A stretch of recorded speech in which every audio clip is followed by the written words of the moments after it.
O MBL nasceu em 2015? 14. Em 14.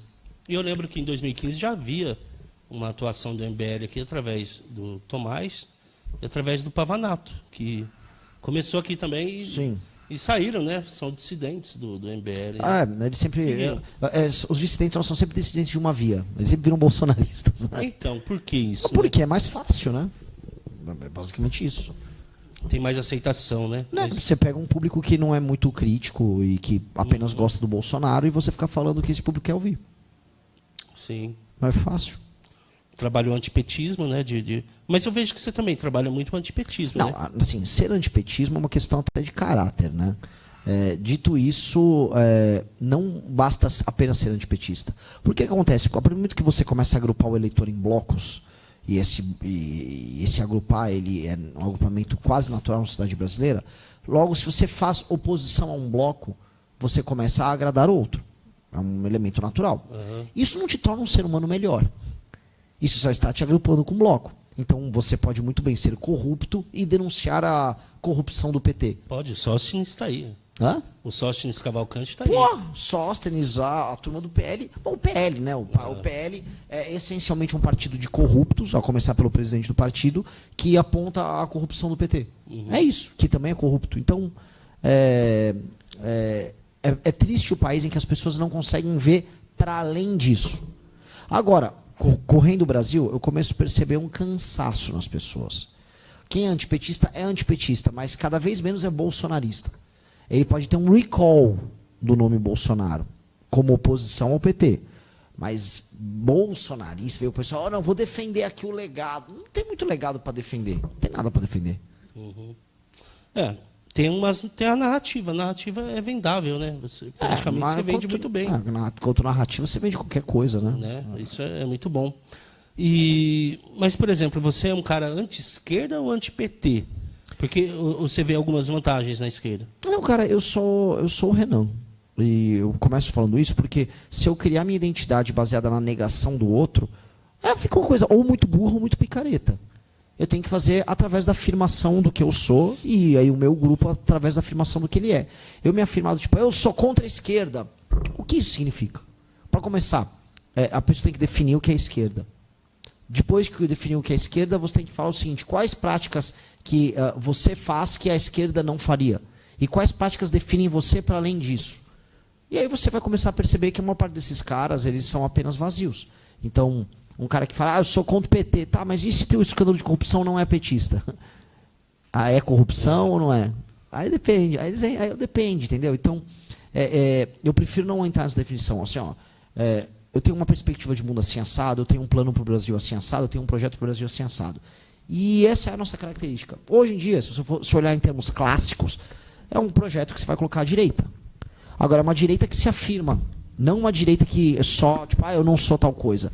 Porque eu volto a falar, é muito preguiçoso você só falar que não é. Eu sou anti-PT, eu sou anticomunista. Isso é preguiçoso. Tanto por isso que o bolsonarismo é preguiçoso. É um grupo que não tem muito o que propor. Olha só, estou combatendo aí a hipocrisia. É isso que eles falam, estão sempre combatendo a hipocrisia da esquerda. Olha só, a esquerda falou que gosta do povo, mas os seus líderes são ricos. Tá? Os bolsonaristas defendem e têm alianças com igrejas evangélicas que pregam um cristianismo que eles não vivem na vida real. E aí? Também é hipócrita? Lógico que é. Então como é que lida com isso? Então a hipocrisia de um pode, do outro não pode. Você tem que afirmar algo, cara, além de ficar negando ou denunciando pura e simplesmente. Eu te perguntei isso porque eu estava acompanhando os stories seu hoje. Você falou, estou indo para o Vale do Paraíba, você citou o ITA, você citou o CTA, e você citou a Vibraz, por exemplo. A Vibraz, ela passou por um período de 4 anos de greve e ela acabou o estado de greve agora, essa semana passada, através de uma luta do Sindicato dos Metalúrgicos. E engraçado é que assim, um dos beneficiários foi o pai do Pavanato, que era funcionário da Vibraz. Então, eu queria saber sua visão sobre isso, sobre os sindicatos, se realmente são todos ruins, ou não tem alguma coisa que se aproveita, etc. Veja só, se eu partir da premissa que pessoas vendem sua força de trabalho e pessoas têm direito à livre associação, Portanto, pessoas fazendo uso do direito de livre associação, negociarem melhores condições de trabalho, é legítimo. Então, eu acho que a ideia de organizações autônomas para negociar valor de trabalho, etc., e condições de trabalho, ser legítimo é parte da minha premissa de um cidadão que vive num Estado democrático de direito. Eu não gosto não só da ideia de unicidade sindical, mas a ideia de que os sindicatos eles terão um monopólio sobre temas e regiões. Eu acho que qualquer um pode se organizar para negociar com uma empresa melhores condições de trabalho. Então, eu acho que assim, é legítimo a organização. O que eu não gosto é o modelo atual, que é um modelo mafioso. Os sindicatos são máfias. Inclusive se matam. Tem um caso agora em Sorocaba, envolvendo o sindicato de prestadores de serviço na área de transporte. É horroroso. É máfia. Um matou o outro. Há exploração do trabalhador, há corrupção nisso. Agora, se houver concorrência, não que não deixará de haver, vamos dizer, corrupção no setor, ou a representação será perfeita. Nunca nada é perfeito. Mas é melhor. Eu acho que a ideia de você ter concorrência e você ter sindicatos que não são voltados à perspectiva revolucionária B ou C. Mas sim, sabe, entender que, olha, temos uma categoria que quer vender melhor sua força de trabalho. É do jogo. É do jogo e não tem problema nenhum nisso. Minha leitura é essa. Tanto que, só para ficar claro, aqui vocês têm um dos piores sindicatos de metalúrgica de todos. Tem um cara que é o cara da GM. Até tem que lembrar, até eu ia gravar um vídeo sobre ele. Tô até esquecendo. É um cara. Macapá, Mancha, Weller. É o Mancha, cara, é o cara do PSTU. Esse cara. Deve ser o Mancha. Assim, esse cara foi reintegrado agora, acho que foi na GM. Isso, Mancha. Um sujeito, cara. Um sujeito que fica fazendo uma campanha contra a própria empresa. Tudo dele tem que ser afrontoso. É um negócio muito escroto. Qual o sentido de você ir trabalhar num lugar que você odeia? É uma militância política garantida por decisões judiciais. Isso, assim, isso do ponto de vista das relações humanas e sociais, que é o trabalho basicamente é uma tarefa cooperativa, que você tem que fazer de boa vontade. Um sujeito desse não faz, um sujeito desse é um agitador, não faz bem para ninguém. E a empresa ser obrigada a reintegrar um cara que está lá dentro sabotando a própria empresa, isso é um negócio horroroso. Sim, e falando em questões trabalhistas, qual é que é a sua posição sobre o fim da jornada 6x1? Eu sou a favor do fim da CLT. Eu sou a favor que, dado um conjunto... Tipo Argentina, mano? Tipo, vou dar um exemplo, tipo Vietnã. Eu quero uns regimes trabalhistas mais abertos, tipo a China, tipo os países do Sudeste Asiático, lugares que estão crescendo a taxas muito maiores do que o Brasil, que engessou o mercado de trabalho dele nos anos 40. Eu acho que a gente tinha que ter... Assim, a gente ficou por muito tempo se comparando à Europa, né? Um lugar que tem uma produtividade muito maior, um capital... convertido em tecnologia há muito mais tempo do que o nosso, enquanto a gente não entende que a gente concorre com o México, com o Vietnã, com a Indonésia, com... Mas você acha que isso melhora a vida da população? Mas óbvio. A liberdade laboral é correlacionada com melhorar a vida das pessoas, especialmente... Melhora a vida do patrão. Não, melhora a vida de todo mundo. De todo mundo. Então, mas aí eu vou ter, é que não quero cair nesses exemplos lacradores, mas por que as pessoas saem de lugares extremamente regulados em termos laborais e vão para lugares menos regulados? Por exemplo, os Estados Unidos da América. Já não estão indo mais tanto. Não, imagina, não estão vindo. O maior problema, o Trump foi eleito com o tema da imigração. O tema central foi a imigração. É justamente as pessoas estão saindo de lugares mais regulados, não só mais regulados, mais pobres também. Mas eu posso pegar outra estatística. Vamos pegar aqui lugares que tiveram maior crescimento do PIB no mundo nos últimos anos. Vamos pegar a China. Vamos pegar o Vietnã, que teve agora um processo de industrialização. Vamos pegar a própria Índia, que vem crescendo. Compara as leis trabalhistas deles com a nossa. Você está, na prática, fazendo pessoas enriquecerem, melhorarem a vida delas, a economia crescer, as empresas também crescerem, e me parece bom para todo mundo. Você acha, então, que o Milei acertou, tirando... Eu acho que o Milei vem acertando em praticamente tudo. A Argentina era uma economia desgraçada. Se você fosse para a Argentina há 2... Não é que ficou perfeito. Ainda vai ficar muito melhor. Mas o modelo argentino não tinha nenhum sentido. Do que adianta você ficar garantindo direitos que eles não são válidos no mundo real? É igual eu falar que a Constituição brasileira, que também te garante o direito à moradia, direito à educação, ela se realiza só porque está escrito lá. Não se realiza. É uma questão... nominal, você bota no papel, mas é apenas algo nominal, não é algo concreto. Você já foi CLT? Nunca fui CLT, fui estagiário e depois eu, graças a Deus, fui sempre empresário, pequeno empresário. Quando... A família é rica? Não. Eu vim de uma família de classe média, depois de uma família de prestadores de serviço, depois trabalhei prestando serviço, trabalhei como aprendiz, fui estagiário por um tempo no universo do direito, e aí fui primeiro começando a aprender com meu pai, depois fui sócio de uma empresa menor, depois fui sócio de uma empresa maior, e aí depois eu parei. Tá, mas... Parei no sentido de trabalhar com o universo de metalúrgica. Depois eu fui prestador de serviço. Então você acha assim que 13º, férias, fundo de garantia, isso deixa não deveria existir? Isso deixa para o trabalhador decidir. Eu tenho certeza que, assim, dado que o 13º não existe, o 13º é apenas o salário anual da pessoa que é repartido em 13 vezes e não em 12. Né? Porque o custo para o empregador é o mesmo. Mas o empregador não pagaria se não fosse o empregador ele paga um custo anual que está dentro da planilha de custos dele.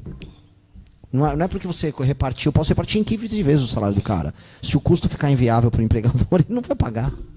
Se você quiser, pode repartir em 20 vezes. Eu faço o 20º salário. Agora, o custo é determinado por uma série de coisas. Se o seu preço final de um produto ficar inviável para ele ter escala, você não vai ter produção. Se a concorrência internacional destruir o seu preço, não adianta nada. Então, na prática, a gente está vendo as pessoas indo para a informalidade e trabalhando de outras maneiras. Hoje, uma pessoa prefere ser um atendente no supermercado CLT ou ela prefere ser um Uber? A pessoa prefere ser um Uber. Ela consegue fazer a escala de trabalho dela de acordo com a autonomia dela. E ela não tem 13º, não tem essas coisas. É que as pessoas não pensam muito no futuro, né, Renato? Mas eu acho que uma pessoa que prefere ser um caixa do supermercado do que um Uber hoje, ela realmente pensa menos no futuro dela. Ela vai ganhar menos? Lógico. Não, ela mas ganha tem menos. Seguridade social. Que etc. seguridade social, cara? Você tem uma aposentadoria que talvez a gente consiga manter se a gente reformar? Que seguridade? Que autonomia ela tem? Que capacidade de poupança ela tem? Ela não tem nada. Uhum. Ela basicamente não tem nada. As pessoas elas acreditam, volto a colocar aqui, que elas têm direitos nominais. E elas sabem que elas não têm. Na verdade, elas nem acreditam. Elas só estão vivendo e sobrevivendo. E elas não têm capacidade de fazer o exercício de negociar a própria hora de trabalho dela, montar as escalas de trabalho dela. E eu acho isso muito ruim. De verdade, muito ruim. Foi um modelo que foi desenhado nos anos 40, nos anos 50, mas o mundo não é mais esse. E nem foi bom naquela época. Nem foi bom. O Brasil ele tratou de se engessar todo aos moldes europeus sem ter se industrializado, sendo ainda um país rural e pobre, que era o Brasil dos anos 40. Sim. Renan, você é contra o fundo eleitoral, fundo público? E se sim, como que você tem financiado a sua pré-campanha? Que eu sei que gasta muito, né, cara? Essas andanças suas. Cara, eu tô rodando de carro. Eu tô fazendo a pré-campanha toda com doação das pessoas e os valores que as pessoas compram em produtos para o partido. Esse dinheiro fica para dentro do caixa e a gente está usando para viajar com o caixa do partido. Não tem dinheiro público. Não tem. O partido terá direito a uma merreca em termos de fundo eleitoral quando comparado aos outros partidos. Uhum. Mas esse fundo eleitoral vai ser usado majoritariamente para as campanhas de deputado federal. Então, você vai utilizar, então, o fundo? Eu, pessoalmente, se usar, vai ser muito pouco. A missão vai usar? A missão irá usar. A gente avisou que vai usar desde 2021. A gente já tinha alertado, olha, nós vamos passar por uma transição para começar a usar. Sempre votamos contra. Então, os nossos votos são sempre contrários. E ainda que eu acho que hoje, você participar de uma eleição com um grupo político grande, sem um fundo, sabendo que os outros estão usando, é absolutamente desleal. Você não tem condição de competição. Então, nós não podemos abdicar dele. Mesmo que hoje seria bom cortar para todo mundo, né? Seria ou bom cortar para todo mundo, ou regulamentar de uma maneira em que o fundo sirva como um instrumento de fomento a boas políticas públicas, que é um dos projetos que eu tenho.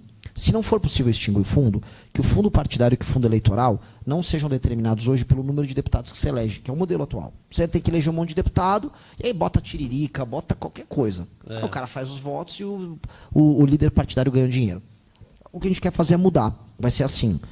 O prefeito que entregar indicadores de desempenho, de performance, por exemplo, cobertura de esgoto, ranking do Saeb, fila de atendimento, insulto, tudo. Você criar as métricas.